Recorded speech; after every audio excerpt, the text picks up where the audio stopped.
family.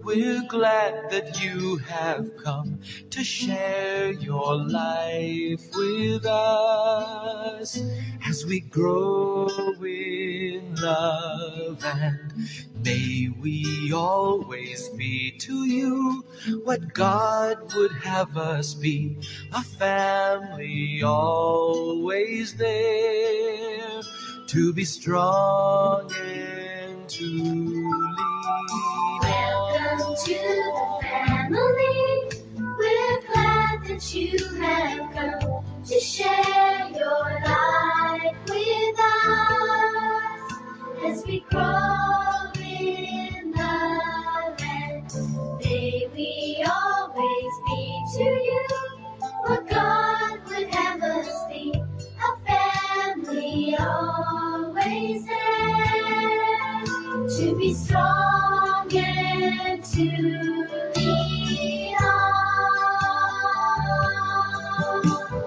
May we learn to love each other more with each new day. May words of love Good morning sa aton yung mga ka-PWD. Good morning, welcome diri sa ato pagpanglagad siningaga sa aton nya PWD hour, no, with the spiritual development session. Yan. Okay, so ini bag-o nga programa no nga mabatian ninyo mga kabyanan kada Sabado, no. Actually 11 to 12 tani kita. No, galing kay bangod sang mga technical adjustment pa, no, technical adjustment. So that's why medyo na dili kita, but no, dula pa way pagid si Tito Ye. Way pa sa ano man.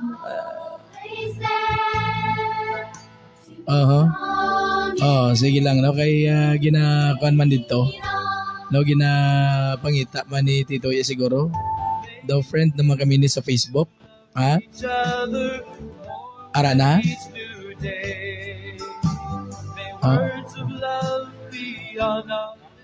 Okay, ara na, no? So, sa liwat, good morning sa tanan naton yung mga ka-PWD. Kag of course, no, sa tanan niya mga listeners sang 100.1 Cadiz FM, no, diriya sa siyudad sang Cadiz. So, kay station manager kay Sir Luel Catalbas, no.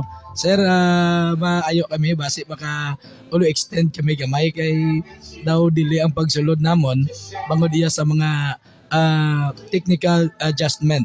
No, so salamat sa Ginoo sining pribileyo nga ginhatag sa aton nga sa diin baka on air kita liwat, no, diri sa Cadiz FM, no, kag ini nga programa iya inisang Pidaw Cadiz, no, iya sang Pidaw Cadiz nga sa diin ini magasaysay, no, magalagragway sa mga programa sang Pidaw, no, halin sa aton man simpre nga gobyerno kung ano ang mga programa sang gobyerno, no, para sa mga PWD like me.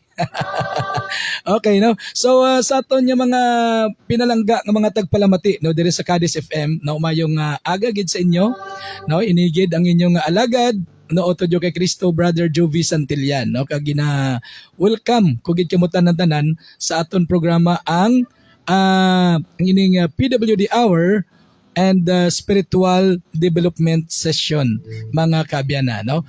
Kag karon dugay-dugay mabatian man naton ang aton nga guest, no, halin sa Iloilo, no, ako na from Iloilo, no, si Pastor Jules Dilubiar para karon sa aton nga spiritual development, no, para sa aton nga spiritual food nga amo ni ang pulong sa Dios.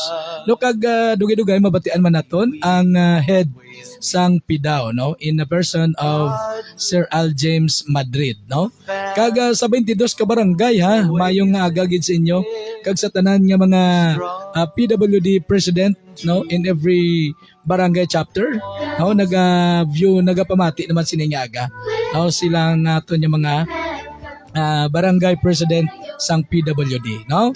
So mga kabyanan kag mga kauturan, ini nga programa no, idiri naton imamahibaluan ano bala ang programa sa gobyerno, ano bala ang mga diin bala magdangop ining mga kauturan ta no nga mga PWDs. Ano bala ang ila pwede katuan nga ahensya sa gobyerno nga para sila maka-avail no sa mga livelihood programs or mga mayo bla no ang gusto sa gobyerno nga ipalabot sa mga katulad namon nga mga PWDs. So that's why natawo ining programa nga PWD Hour and Spiritual Development Session. So both silingon niya hindi lang no para sa mga material kundi ilabi sa tanan niya ma-develop man ang ato niya spiritual life, no? Kaya mo na bilang hambal sa Biblia no dira sa Matthew chapter 4 verse 4 na ang tao hindi gid lamang mabuhi sa tinapay kundi sa mga pulong man nga ginahambal sa aton Dios, which is amo nang mabasa nato sa Biblia, no? So that's why nga ini nga programa mga kabyanan kag mga kauturan no magatudlo ini sa aton kung paano kita nga magkabuhi nga Dios nun man. Okay? So sa aton nga mga kabyanan, stay put lang kamo kay dugay-dugay no mabatian naman naton ang aton nga guest no from Iloilo. But before sina mamati ani kita sang isa ka ambanon no para gid sa inyo tanan-tanan. Are no ang aton ambahanon nga ginpreparar para sa inyo. Dali lang gid no. Okay, ari siya.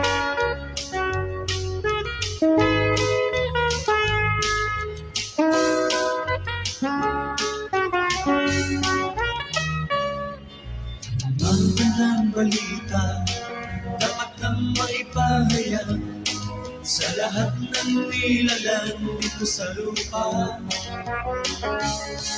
Mayroong nagmamahal, nagbuwis ng kanyang buhay para sa kaligtasan ng mga makasalanan. Kami ang Gospel Force ay narito upang ipakilala si Kristo. Namatay siya sa krus sa kasalanan mo, kaibigan. Pakinggan mo ito.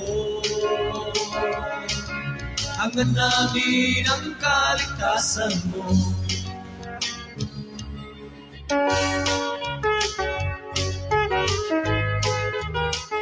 Good morning Good morning na sa aton nga mga viewers. Sara na nag-view sa aton si amigo naton Rodi Gomez Castillas.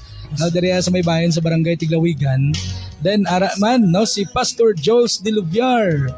Actually birthday subong ni Pastor Jules. Pastor, good morning and God bless. Happy birthday. So kanami no. Amo na bala ang pagpakamayo sang Ginoo mga kabyanan. No nga kun basta matutom katod sa Ginoo ya ang iya provision, ang iyang mga kaayo no mabaton gyud nato no. Kag syempre ang aton nya head sang Pidaw si Sir Al James no naga-view naman.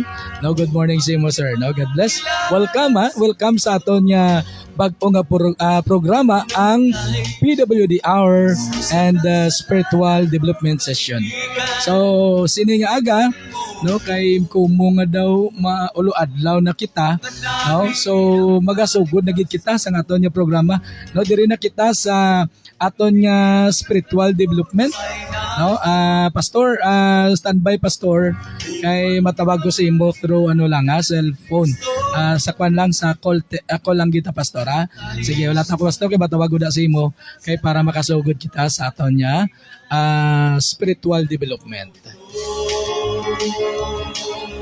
Hangad namin ang kaligtasan mo. Hangad namin ang kaligtasan mo. Okay, no? So, dali lang gid. Okay, ikuha ko siya, Anay. Okay. Okay. Doon di siya magkupod. Ay, kay gali, lain gali ni siya, no? Dari ni siya gali nagagi sa piyak, ya. Dali lang gid, ha?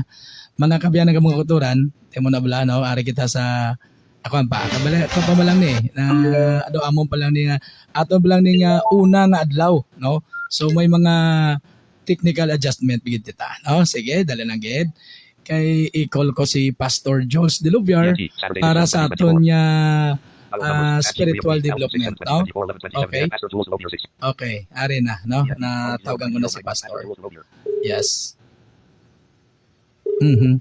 ara na Sige. Morning. Pastor, good morning. Oo, happy birthday. Oo. Ah, ah. Sige. Hindi ka lang da hindi ka lang da pastor hindi ka lang da pamati sa imong live, sa imong video bala.